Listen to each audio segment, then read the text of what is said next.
Tonight marks game one of the second round as we watch Phoenix and Denver tip off. So I figured why not drop a prediction video on these series. Be sure to go to the comments and let me know your official predictions down below. Be sure to subscribe if you are new here and want to support the channel on the road to 2,000 subscribers. Without further ado, let's get straight into this video talking about the first round matchup between the Nuggets and Suns. In the last two matchups post the Kevin Durant trade, we saw the Suns beating the Nuggets by 7 and then by 4. In both of those games, DeAndre Jordan was the starting center as Nikola Jokic was out and Jamal Murray was out while the Suns were fully healthy. The Nuggets starting lineup in both of these matchups were Bruce Brown, Christian Braun, Reggie Jackson, DeAndre Jordan, and Peyton Watson. And like I said, they only lost by 7 and then 4, and again, the Suns were fully healthy. For this series, I think how DeAndre Ayton defends Nikola Jokic will determine the overall outcome of who will be advancing. I'm hearing a lot of talks that Ayton will have a great defensive series against Nikola Jokic, but I just can't see it. The Suns do not draw up that many plays for DeAndre Ayton on the offensive side of things, and they're a team that is heavily reliant on the mid-range shot. However, this does bode well for them as Nikola Jokic is very slow on his feet and in switches, pick and rolls, or dribble handoffs, which the Suns don't run many dribble handoffs, but I digress. Nikola Jokic will struggle an immense amount to stay in front of those threats. However, the Clippers series showed us that the Suns are not invincible, and even a deep team with no true clear-cut star can give them troubles. But the Nuggets have 2 stars. This is why I have the Nuggets winning in 6 games. Jamal has looked as great as he has all season to start this playoffs, including a couple 30-point games in that first round bout against the Minnesota Timberwolves. And Nikola Jokic has looked amazing as well. The Suns and Nuggets both handled their respective opponents in 5 games, which means both teams had a decent amount of rest. The Suns are a very talented team, but I would like to say more that they're a very talented starting 5. Their bench is not the greatest. The NBA could potentially be trying to set up a Kevin Durant versus LeBron James Western Conference Finals through officiating, as we have not seen one of those matchups, like let alone series or games where the two of them playing, because one of them is always injured. We haven't seen that in 4 or 5, maybe even 6 years. It's not something I'm praying for, but it's definitely something to keep in mind while we're looking at the officiating of these series. However, I think the overall depth that the Nuggets have will trump the series. A big reason the Suns were so handedly winning the first series and those games against the Clippers was the fact that Torrey Craig stepped up and shot 60% from the 3 during that playoff series.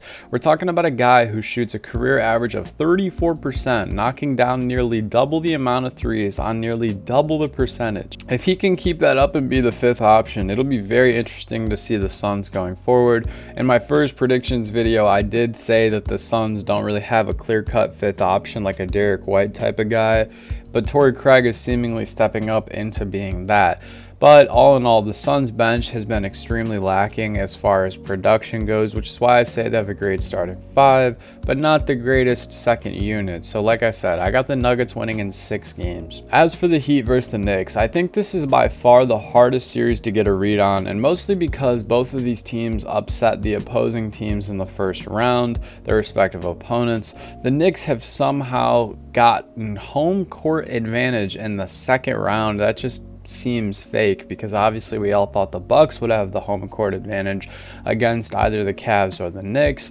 But Jimmy Butler has been playing like 2019 Kawhi Leonard and cannot be stopped. Through the series with the Bucks, he had, according to the NBA Players Poll, the best perimeter defender on the entire NBA was defending him pretty much the entirety of the series in Jrue Holiday, and he absolutely demolished him. In this series, I'm sure we'll see a lot of Josh Hart on Jimmy Butler, which will pose to be a great matchup, but the biggest question for me is Julius Randle's health. He has looked very bad the past few games, and I think it has something to do with that ankle. However, even with him shooting a combined 6 for 32 in the last 2 game stretch that the Knicks managed to have, the Knicks managed to win back-to-back games with double-digit leads, including a 20-point victory. That was just amazing against a Cavs team who's the #1 defense in the NBA this last season.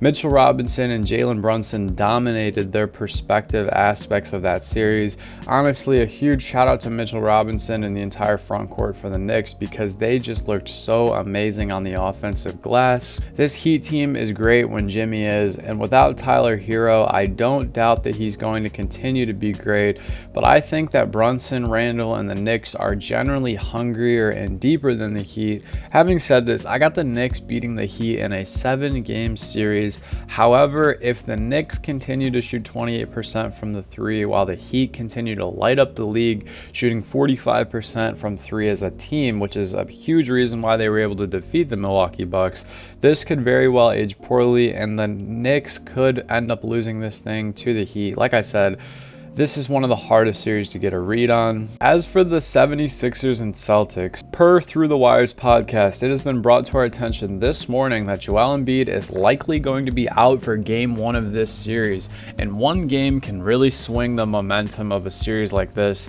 While it is at home and the Boston Celtics probably would have taken care of business on their home court in the first game, it's still huge because of the fact that there's an adjustment period from the games that you play without Joel to the games where he's reinserted into the lineup, potentially not even at 100% health. I got the Celtics winning this series in 5 games, which will probably be my boldest take of this video. I just think that the Celtics have way too many bodies to throw at Joel Embiid, healthy or not. From Al Horford to Robert Williams, they will be making it really hard to get things done down low. They have one of the best 1-2 punches in Jason and Jalen. Derek White is an absolute dog, and Al Horford has the 2nd highest 3-point percentage in the NBA this season behind Luke Kennard on 6 attempts a night. And then you have the Time Lord who's holding it down in the front court defensive ability. The 76ers have had a great season full of crazy comebacks, and the second half of their season was really great. I think they were 17-2 in the month of February and March, something along those lines. But I think it really does end here. They lost 3-1 in the regular season series against the Boston Celtics. In the one game that they won, it was 103-101, and they just barely squeaked by the Celtics. And Joel had to drop 52 points in the final match of the season against the Boston Celtics with a team that had no Jaylen Brown and no Robert Williams. Grant Williams was the primary defender on Joel Embiid for most of the night, so I'm sure you can picture why that went so poorly for the Celtics. All in all, like I said, this is kind of a bold take, but I do have the Celtics winning in 5, and I'm really interested to see where James Harden goes after this series. And finally, we have either the Lakers versus the Kings or Warriors. I'd have to say I have Sacramento making it out of this round because the Warriors on the road in the loudest arena all season for Game 7 would be a remarkably hard mountain to climb. However, NBA officials may have some malpractice in trying to set up a Steph versus Bron round 2, as it would be way better for ratings. As sad as that is to say out loud, it could be true. If the Lakers versus the Kings, I got them losing in 6 games. If the Lakers versus the Warriors, I have it going 7 on a coin flip. I don't think the Lakers could run with the Kings with how young they are, but the Warriors, I think it's really anyone's series. But what do you guys think? Drop your predictions below, and if you made it this far, you know I appreciate your support as always. I do want to see what you guys have to say about these series in the comments below. Hope you guys have a great rest of your day. Stay happy, healthy, and blessed. Peace.